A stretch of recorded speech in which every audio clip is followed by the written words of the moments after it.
Welcome again, Joyce. Thanks for connecting with us again this week. Can you give us an update as to where we are now and your thoughts on the current status? As are we higher or lower than you thought it would be at this stage? Well, we do have a few cases, and we provide a daily update on our website as to the numbers. We were expecting cases, so we're not surprised. I think what we're going to be watching very carefully in the next few weeks is to see how many more cases we get. And whether or not the directions that we've been providing to our community to stay indoors and to stay away from other people will start to have an impact, because that's the only way we can break the transmission and decrease the number of new cases. So we've been strongly encouraging our community members to participate in this, and we'll begin to see whether it's effective as the days go by. Some people are unsure, the definition of community spread and what changes when a virus hits at that stage. So the virus stays the same, but the number of people who are getting it in the community, that becomes a little bit of a different picture. When we first got the first few cases of COVID-19 in Canada, we knew that they all came from some other country because we didn't have the virus in our country. Then we started to find a few people who got the COVID virus from somebody who had visited another country. So we actually could connect where they got it from. We label something community spread when we don't know where that person got it from. We can't connect them to someone who traveled. Or someone else who had the infection from a traveler. So then we know that there's a missing link, that somebody in the community had the virus and then spread it to them, to the new case, without them knowing it. And that's called community spread. You get community spread when somebody gets it from somebody else in the community, not from somebody who's traveled far away. And with our first death reported in St. Thomas, residents' concerns could be heightened. What message would you like to send to those people? Well, the person that died in St. Thomas was 80 years old, so that's one message. The Chief Medical Officer of Health, Dr. David Williams, he's the Chief Medical Officer of Health for all of Ontario. He sent out a directive advising anybody over the age of 70 to really take this serious and stay indoors. Because we know that people who are all older are more vulnerable, as this woman who passed away was. So I think that's a key message, and I think family members who have an elderly relative should support that person to encourage them to stay home and yet provide them with what they need, either by keeping in touch with them by telephone or supplying them with whatever groceries they need or supplies so that they can stay at home. So that's an important message from the case from yesterday. Great. Do you know what the current situation at Crescent Care nursing home is now that COVID-19 has been identified there? So in Crescent Care, the individual who was tested positive was a staff person, so not a resident of the long-term care home. So we were thankful for that. And the other good thing was that that employee did not have direct patient or direct resident interactions. So we're relatively confident that the residents within that home are fine. There was another contact who of the employee, and that person is now at home self-isolating, so also not a risk to anybody in that home. So we're keeping a really close eye on that home to be sure that we know what's going on.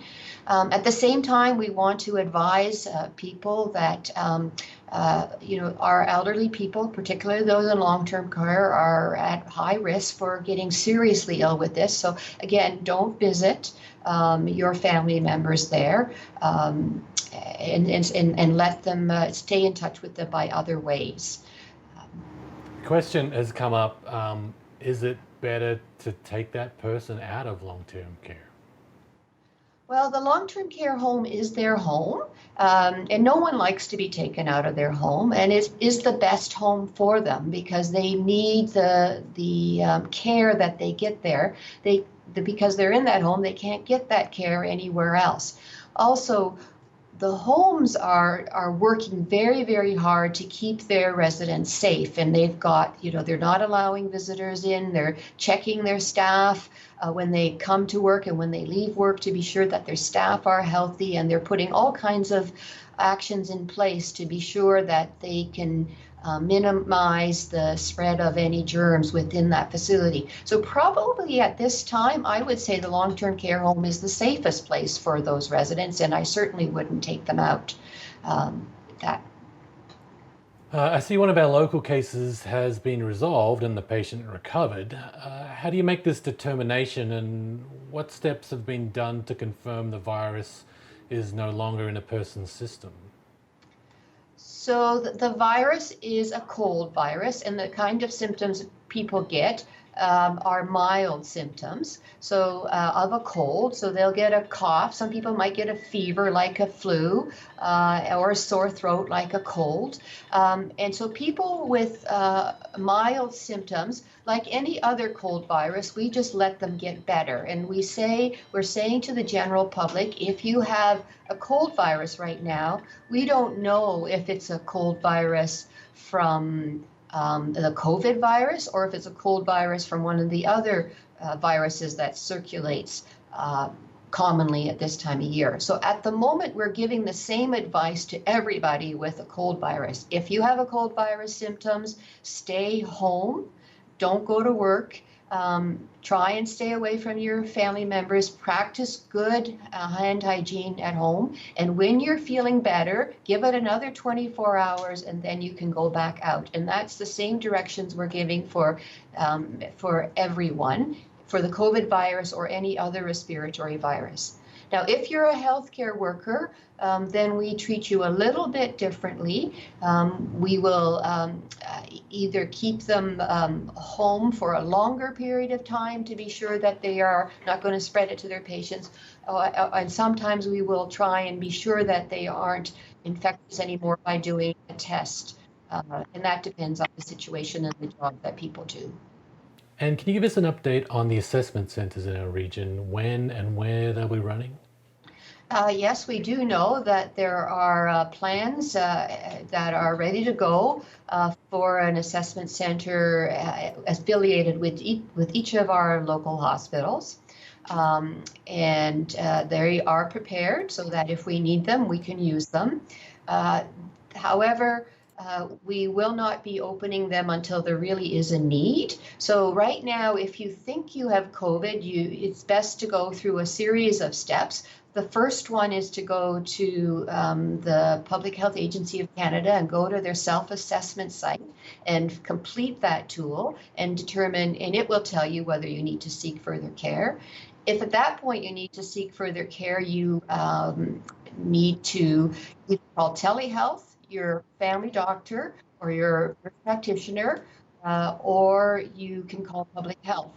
The primary care providers are setting their offices up so that they can answer your questions either by telephone or through a virtual method. So we are using all those methods that we normally use to treat and assess our provide care for our community citizens. And only when we've started to exhaust those and we really do feel a need for an additional form of getting people a place to go to be assessed, will the assessment centers be opening. So they're ready to go, and we're just watching what's going on, and we'll have them in action when needed. And is there an urgent need for personal protection equipment in our region? Well, unfortunately, this COVID-19 is hitting the whole world at the same time, and so every country is needing PPE for its healthcare providers. So there are shortages across the globe for personal protective equipment, and that applies to Canada as well. So our hospitals are, but they do not have, they do they have to be very careful on how they're using their PPE to ensure that they have enough. We're very optimistic that more will be coming. We've heard that Ontario has managed to get a fairly large shipment of PPE, and that will be filtered down to our health systems here locally. And we also are encouraged that other industries within Canada are stepping up to fill the gap. So as the weeks go by, we think that the PPE issue will go away, but at the moment it's quite tight. Do you have any other messages that you'd like to give at this stage? I just want to reiterate how important it is for each and every person to do their bit to break the cycle of transmission of this virus from one person to another. And as the weather gets warmer, it's harder and harder to resist congregating outside in groups and having fun and laughter. The directive has come down for people not to assemble in groups of more than 5, and that's usually just the size of your family. So the key message is stick together with your family and really try to keep away from everybody else. And that's the part that all of us can do to help get through this COVID-19 episode that we're in.